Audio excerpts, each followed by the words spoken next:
The following is an exercise for your core, specifically your transverse abdominis, which is your body's natural girdle. You're going to start off in forearm plank position on the floor. Pull your belly button into your spine and then extend one arm and the opposite leg out at the same time, trying not to rotate too much.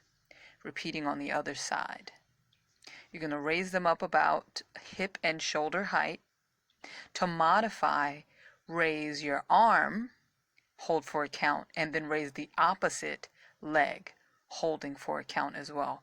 Try to stay about hip and shoulder height. I was a little too high there. Be sure to repeat on the other side. Opposite arm and opposite leg. Thanks so much for watching. Please like, share, and subscribe for more exercises.